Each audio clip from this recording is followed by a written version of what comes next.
Panalangin ng pasasalamat. Sa ngalan ng Ama at ng Anak at ng Espiritu Santo. Amen. Panginoon, wala po kaming nais sambitin sa pananalangin ito kundi ang papurihan ka at pasalamatan ka sa lahat ng biyaya na patuloy niyo pong ipinagkakaloob sa bawat isa sa amin.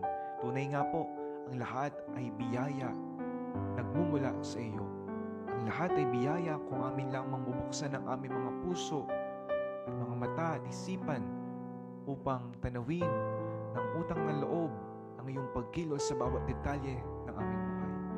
Maraming salamat, Panginoon. Kami po'y nagising pa sa panibagong araw na ito. Maraming salamat sa pagkain na nakahain sa aming kapagkainan. Maraming salamat sa trabaho. Maraming salamat sa pamilya. Maraming salamat at kami hindi nagkakasakit. At kung kami man ay mayroong sakit ngayon, maraming salamat pa rin po sapagkat ipinadadamo pa rin ang iyong pagmamahal sa pamamagitan ng mga taong nag-aaruga at nagmamahal sa amin. Maraming salamat sa biyaya ng pagkakaibigan.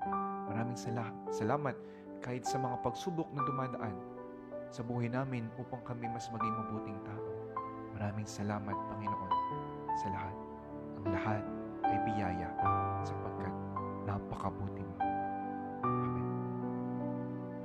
Sa ngalan ng Ama at ng Anak at ng Espiritu Santo.